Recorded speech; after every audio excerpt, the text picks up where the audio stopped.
Okay, so please forgive the banging, but I'm out here at my reno house. That's why it looks like this. This is actually the living room. This is the kitchen.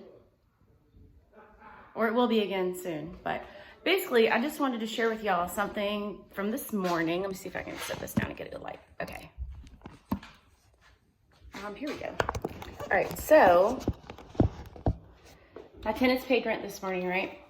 So I have my rent checks and my notebook. I keep everything in this notebook. If you know me, you know this notebook. And I got all the rent checks and stuff like that. Gonna go deposit them today. One tenant paid in cash. So what I kind of like to do, I'm a very visual person, so I wanted to show y'all what your rent looks like in Hawaii.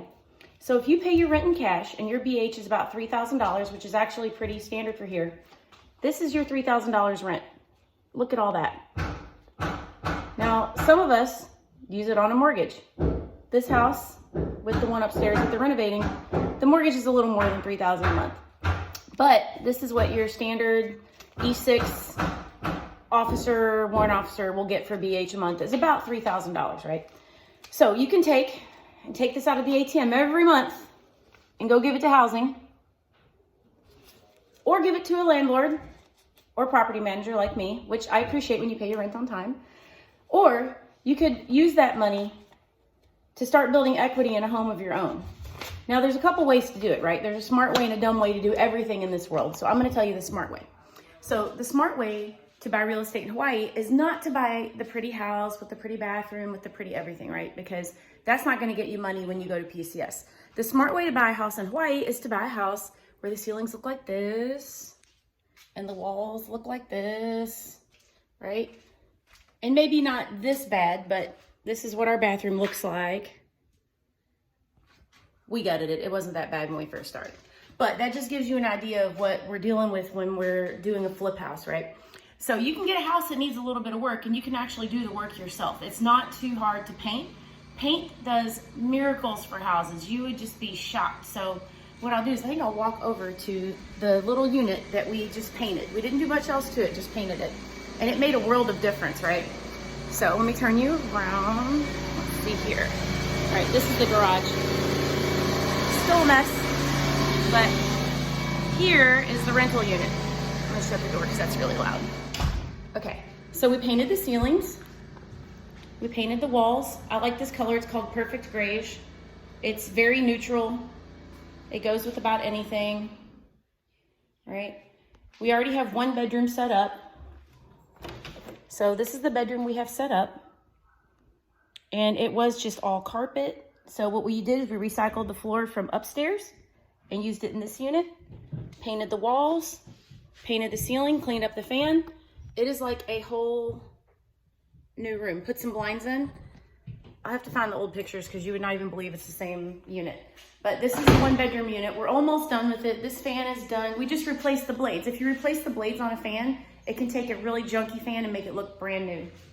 Then in the bathroom, sorry, the power's out right now because the electrician's working. We painted it. I like this color. I had extra, it was free. Found this mirror in a closet, put it back up. I'm in the process of painting these brown shelves white. Replaced the vanity with the vanity from upstairs. And then we had this, the shower glazed. So the shower used to be brown, ugly tile. So is the floor. It still has the protection on it from the glazing. But that was about $800, and it makes the shower look totally new. And then we got some new fixtures, right? So all in all, for this unit, we only paid a couple, maybe 1,500 bucks. Let's see, we got new exterior doors, so maybe 2,000, because we got new doors with windows in them to make it brighter, stuff like that, right? And then we did a lot of labor ourselves, so it really saved a lot of money. But this unit in Hawaii, if we rented the whole thing by itself, would rent for probably $1,500 a month. But we're gonna reserve use of this area, so we're probably gonna rent it, well, we already have it rented for $800 a month just for the bedroom to a nanny that someone else employs. So that's kind of house hacking, and I think that's what everybody calls it. That's what I call it. So we're gonna live in the house, and with all the rentals from our old house and this current house, after renovations, we'll be making about $300 a month positive to live in Hawaii and live in one of the units. Then if we were to leave, we'd probably rent the upstairs unit for probably $3,000 also, because it's across the street from the beach. Then we'd be making $3,300 a month, not counting property manager. That is counting mortgage, taxes, insurance, and utilities, because this house has solar. So I guess the long story short is you can take your money and give it to a landlord, give it to a property manager, or give it to housing, or you can take your money and put it into something that's going to make money for you. So I love to make a sale, I love to make a deal, and I love to help people make money.